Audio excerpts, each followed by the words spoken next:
صل وسلم دائما أبدا على حبيبك خير الخلق كلهم مولاي صل وسلم دائما أبدا على.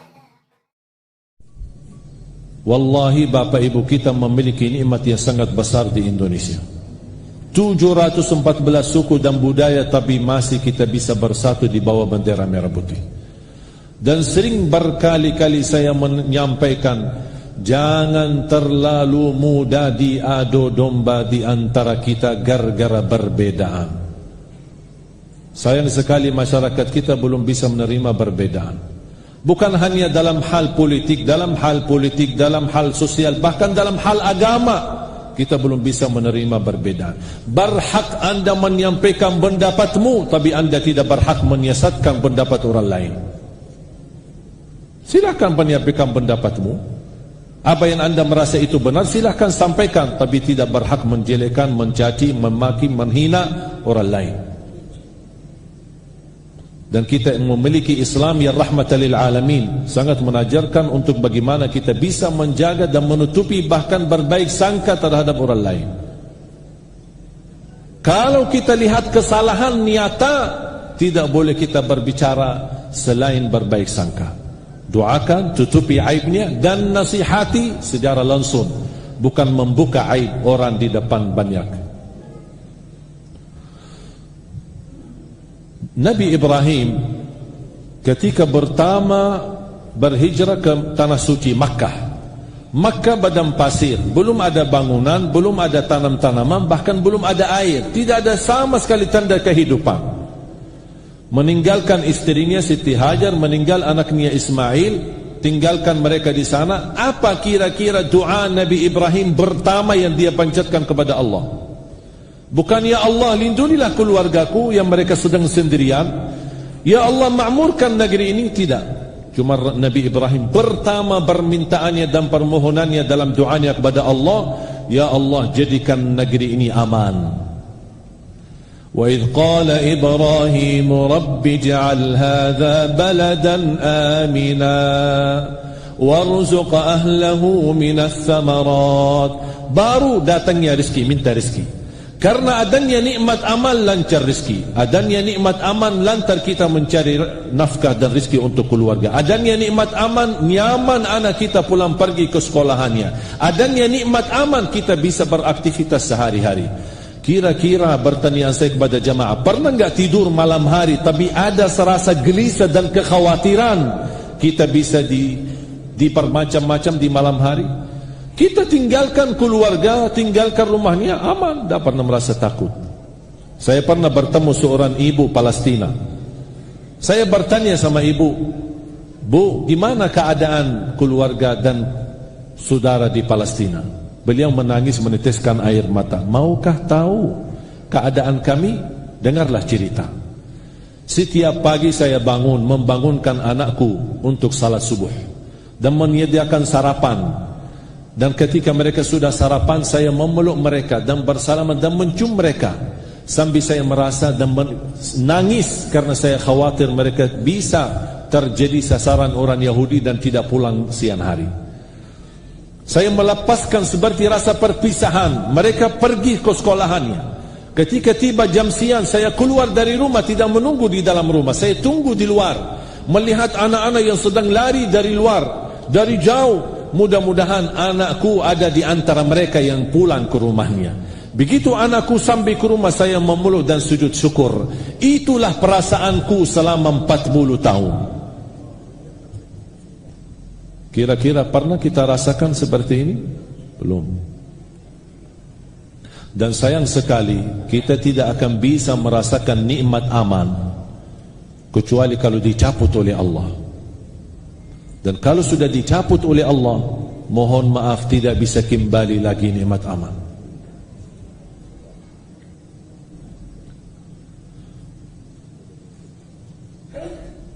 Bapak Ibu jamaah sekalian yang dimuliakan Allah Subhanahu wa taala, nikmat aman sebuah anugerah. Dan mohon maaf, aman itu bukan tugas aparat keamanan. tetapi tugas kita bersama. Karena itu milik kita bersama dan kita rasakan bersama. Saya tidak mau yang terjadi di Indonesia sama apa yang terjadi di Timur Tengah. Walaupun saya dari jalur ibu saya, berasal usul ibu saya dari Indonesia, bahkan kakek ibu saya seorang yang dibunuh penjajah Belanda. Sampai ketika saya bertemu Pak Jokowi, saya sampaikan, Pak, saya sebenarnya cucunya pahlawan tapi belum terdaftar. Ketika melihat keadaan di Timur Tengah, karena saya lahir di sana, saya tahu persis. Jangan ditipu Bapak Ibu apa yang terjadi di Irak, apa yang terjadi di Yaman, apa yang terjadi di beberapa negara itu gara-gara perbedaan aliran Syiah sama Sunnah. Bohong. Sebelum kejadian ini ratusan tahun bersama-sama mereka, tidak pernah ada keributan. Tapi langkah awal terjadi persoalan di Timur Tengah itu gara-gara perbedaan politik, kepentingan politik. Akhirnya rakyat yang menjadi kambing hitam.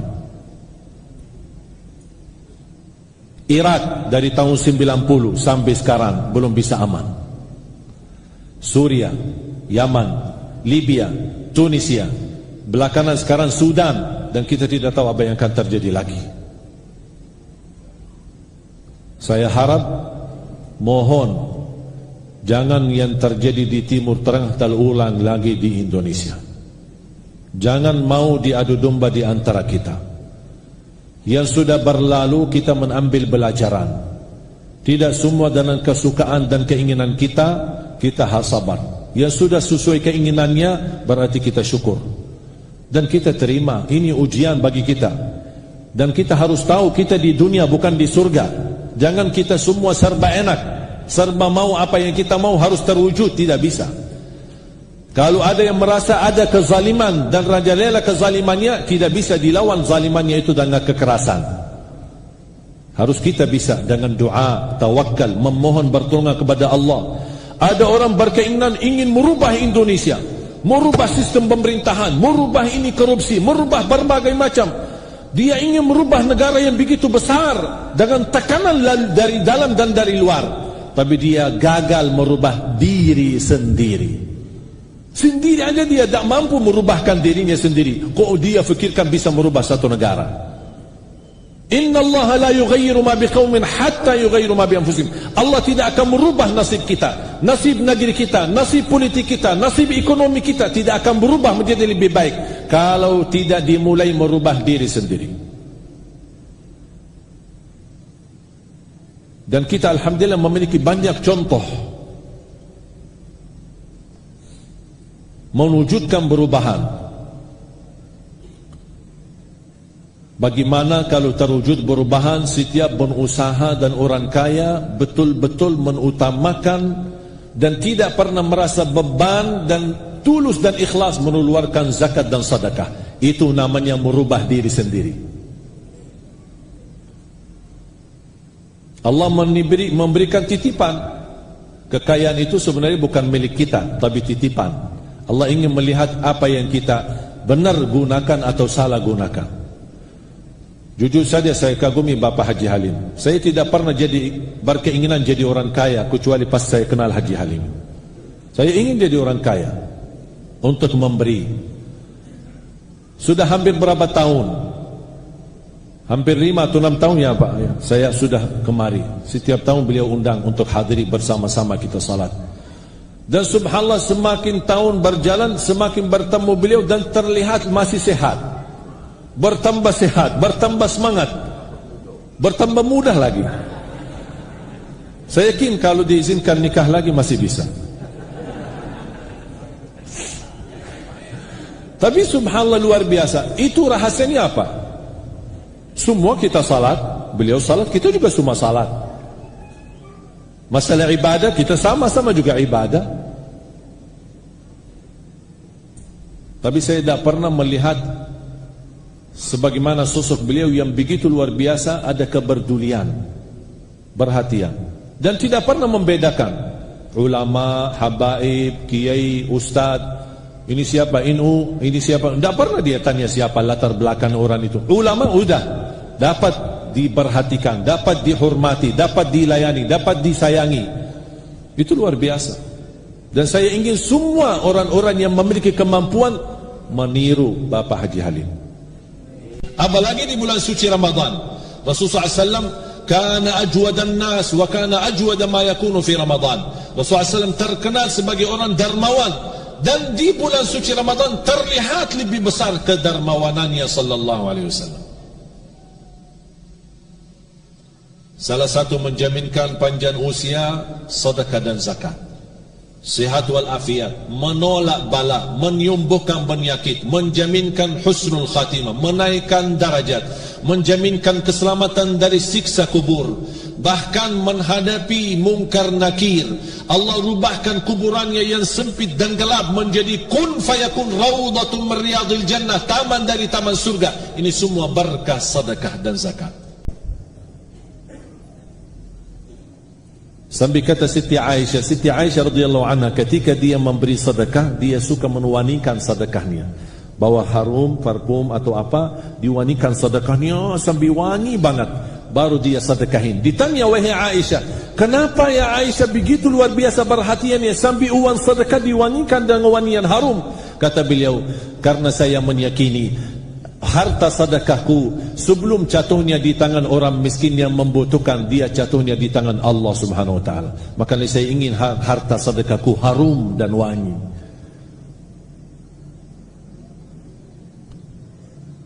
Dan banyak cerita bagaimana kelebihan sedekah, dan Allah menjanjikan melipatkan ganda orang-orang yang bersedekah. Bahkan tidak pernah ada tugas malaikat yang turun ke bumi selain khusus mendoakan orang yang bersedekah, khususnya di subuh hari. Rasulullah SAW bersabda, ketika tiba waktu subuh, waktu fajar, Allah turunkan malaikat. Tugasnya apa malaikat ini? Cuma satu, mendoakan orang yang berinfak dan bersedekah di subuh hari. Saya mengambil pelajaran salah satu sedekah yang terbaik di waktu subuh. Semua waktu boleh, semua jam boleh, di setiap saat boleh, apalagi di bulan suci Ramadan. Yang terbaik di waktu sedekah subuh. Habis salat subuh, sebelum beraktivitas, isi kotak amal, isi amplopnya, atau sediakan berapa, sambil beberapa bulan atau beberapa hari atau beberapa minggu, ketika terkumpul kumpulan sedekah itu baru diserahkan kepada lembaga, yayasan, atau kepada ulama, atau kepada siapa yang kita percaya. Subhanallah, ya, luar biasa manfaat sedekah subuh itu. Apalagi sedekah subuh disertai doa.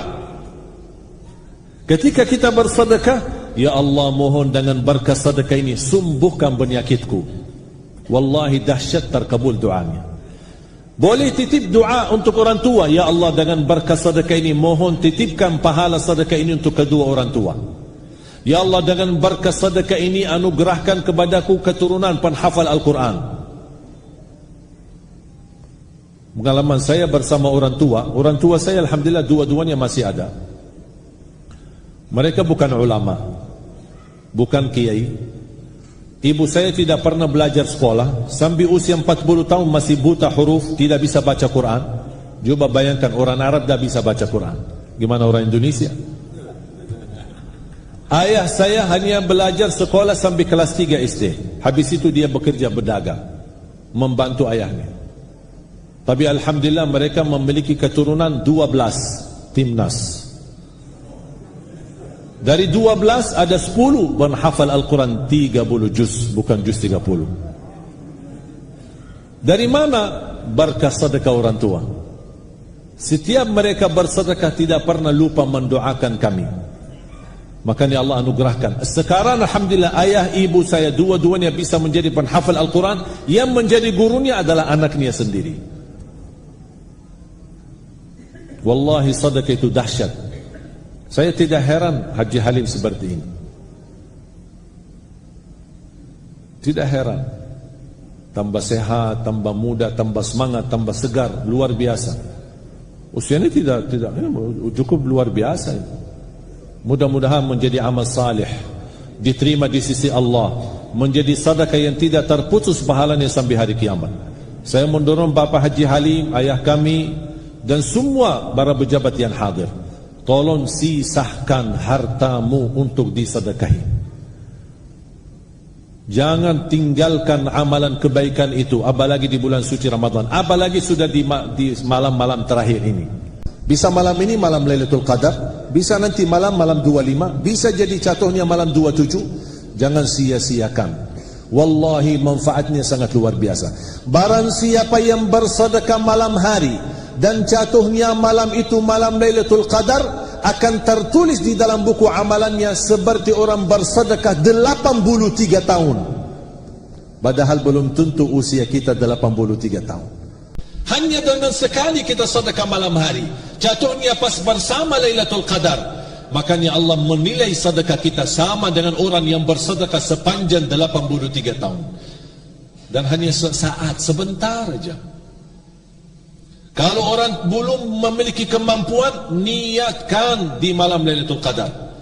Niatkan, ya Allah, kalau saya punya kelebihan rezeki, saya ingin bantu orang, ingin sedekah, anak yatim, santunan, matu aram. Niat, karena niat pun ada harganya, ada nilainya di sisi Allah, tidak ada yang sia-sia. Apalagi kalau niat disertai dengan perbuatan.